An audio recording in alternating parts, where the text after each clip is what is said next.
Well, over the weekend in FA Cup action, Macclesfield of the 6th tier, they were taking on reigning champions Crystal Palace. And for the first time since 1909, a non-league team has beat the title holders. How many spots are between these two teams in England? 117 league spots between the two teams. And this is the third ever non-league win over a Premier League side. So absolutely incredible, Geoff and Troy, what Macclesfield were able to achieve over the weekend. It was sensational, and we can now be joined by the man of the moment himself, John Rooney. John, how are you, and how have the last 48 hours been? Yeah, I'm good, thanks. Yeah, it's been the last 48 hours have been crazy. It still doesn't feel real, but you know, it's been a crazy time, but a good one as well, being enjoyable. There were so many incredible storylines around this, and also tinged with tragedy as well. When you put it all together, the actual achievement on the pitch is incredible, and as I said, everything else that goes with it. But what does it mean to you now? You're the person who oversaw the greatest ever cup shock in history, the oldest cup competition in the world, and now it's firmly on your shoulders. You are the mastermind. Yeah, it has. It's been a tough couple of weeks for the club and myself personally as well, with obviously the loss of young Ethan. So to manage all that alongside the football side of things as well has been really tough. But no, we had young Ethan's family there yesterday, which is a special moment. And going back to the football side of being the man who's created that. Listen, all I've done is put a team out there and give them tips, you know, to the lads who go over and cross that white line. You know, they've got to take massive credit as well, and you know, the performance they give. And obviously, Troy, you've played non-league football yourself, and you know, there's some top players in non-league, and that was the key messages for me. Firstly, go and enjoy the game, but you're on live TV in front of millions of people. Go and show everyone what you're about, and play with freedom, play with confidence. And I thought they were outstanding, every single one of them. Yeah, John, you talk about the people that play in non-league. Obviously, I've had that career. You've played there as well. I just wanted to know, in terms of when a Premier League team comes with all the entourage, all the physio beds, all of that fun stuff that they all come with, did you notice anything in the build-up that, right, we've got these here guys, they don't really want to be here? Because you are looking for those small little advantages, aren't you? And, you know, yeah, you're looking for every advantage, and I think our pitch could play a key part in it, so we were looking at that as well. They won't like playing on 3G, and I think Mark Guy, said to one of the lads about this pitch isn't for him or so on. And listen, that'll just give our lads that'll give our lads that little bit more belief as well. And you know, I think the first minute of the game when we've tried to get them turn, when Dawson goes up for that header, I think that sets the tone for the game, and you know, it lets them know, listen, this isn't going to be a walkover. Did they ever believe we'd win the game? If we want to be honest, probably not. You know, I wanted the lads to really enjoy the day and the occasion, but I just wanted them to turn up and put a performance in which I'll be proud of, and they've overdone that. You know, to put the performance in and win and go and win the game is outstanding, and they need to take a lot of credit for that. Right, 2-in-1 question for you, John. Obviously, 35 years of age, was playing last year. I dabbled a little bit in trying to do the managing. Have you found the adjustment from going from player to management? And then also, Woking at the weekend now, how do you manage the massive high to the day-to-day reality of going back to work? How do you now adjust for that?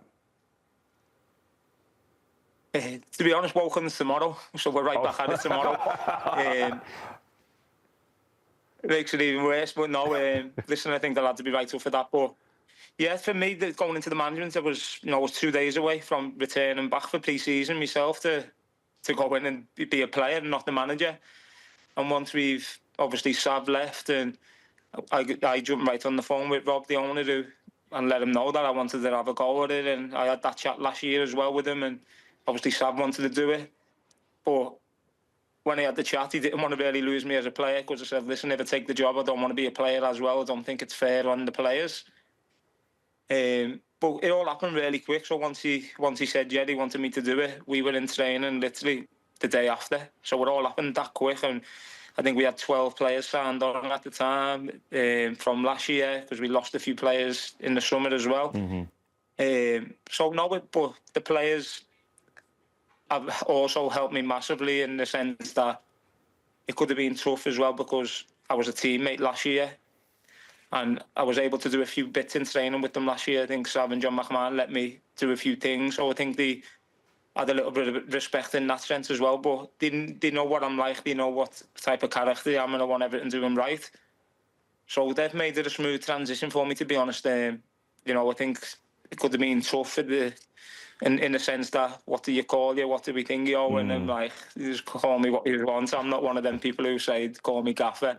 But listen, the lads have been brilliant, and they've helped me along the way. And also bringing Franny Jefferson with me, who's helped me massively as an experienced lad himself. And, you know, he's been key for me. And, you know, he hasn't half helped me. He's, you know, been there, done it. And I wanted someone with the older head with me who was going to challenge me and not just agree with everything I say. And also help me and learn me on the way as well, because I'm basically learning on the job. I've never really worked in the men's football side of things till this year. I've coached at Everton for a couple of years, but it's a total different ball game, the men's side of the game. And, you know, it's about getting 3 points, or about winning games to go through in cup competitions, where academy level, it's about progressing individual players. And, you know, so to bring someone in with me with that experience and have a good coaching and cutting as well has helped me massively.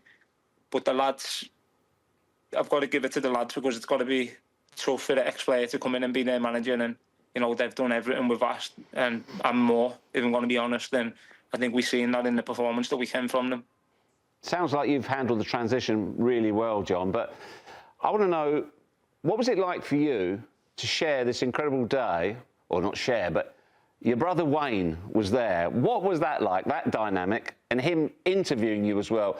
And also, probably, and it's difficult to pick, probably my favourite moment of the whole day was when the crowd was singing to Wayne, "You're just a crap John Rooney." The humour was just brilliant.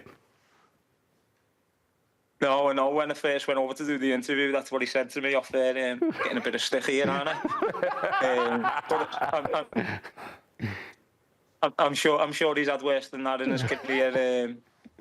No, to speak to him before the game, and, you know, then speak to him straight after the game as well. It was it was an emotional day. And, you know, as we were speaking, when my mum and dad are sending the pictures of me and him standing together, and, you know, it was just a real day. But even when I've watched the highlights back after our second goal, I see my son running on the pitch. Was I didn't realise at the time till I got home and seen the videos back, and it was just a surreal day all round. It was a crazy day, and, you know, something I'll never forget. And as you touched on there, it probably is the biggest cup upset ever, and, you know, something I'm really proud of. And so early in my managing career as well is, I think it's extraordinary. But without that group of players, I don't think it would have been possible.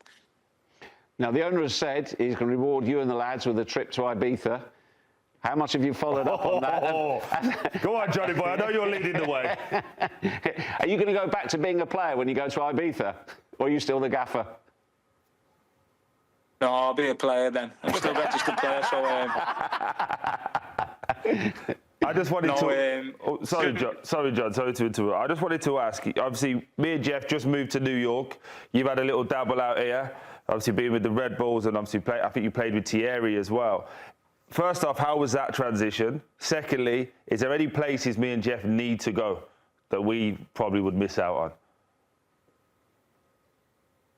You know what? I was actually at Macclesfield as a player just before I went to America. You know, I went over in the combine and the draft, and ended up getting drafted by New York Red Bulls. And, you know, it was that was surreal when you look at the players who was there at the time. You had Thierry Henry and Rafa Marquez. You know, so that was surreal to go and move out there on my own, and, you know, where my missus coming in and out. But, you know, I had a great experience there, and I think it brought me on as a person, like tons. Then the following year, obviously, it was in Orlando. But as for places to go, you know, I can't even think off the top of my head, really. But Just drop us a text. I know you can't say it online. Just drop us a text, mate. I know you got the score. John, obviously, talk about places to go. Where do you want to go next in the FA Cup? What are you hoping for in the draw? I'd love a big team away. I love a Liverpool, Arsenal, Chelsea away from home, just to give the fans that special day again. But listen, I think any Premier League side again, but I'd like to get one of the big ones in Liverpool or Arsenal maybe, or even Chelsea. Any of them big ones for me would be unbelievable. To go away from home and give our lads that experience to play in a top stadium like that. But also as well, on the other hand, I'd love it at home as well, back on the 3G as well, to give us that little bit more extra as well. Yeah, the obvious one there, I was going to say, with the 4G, it levels the playing field. So can you imagine a Chelsea bowling into town and you've got that on? Is there any old school tricks that you've learned, turning the cold water on, getting it a little bit damp in there, shall we say? Anything like that we can expect you to do, John? Well, it was cold the other day, weren't it? I'm not sure the heating was working in the away dressing room. Listen, John, it's been an absolutely fantastic weekend for you. Delighted for you and for the club. And we only wish you all the very, very best going forwards. And we hope you get the draw that we are hoping for. And whether it be away or at home, all the very best for the rest of the FA Cup. Top man. Thanks, lads. Thank you very much. Thanks for watching this video from Morning Footy. For all news and insights regarding leagues around the world like EFL, Serie, and all UEFA competitions, both men's and women's, don't forget to sign up for Paramount+.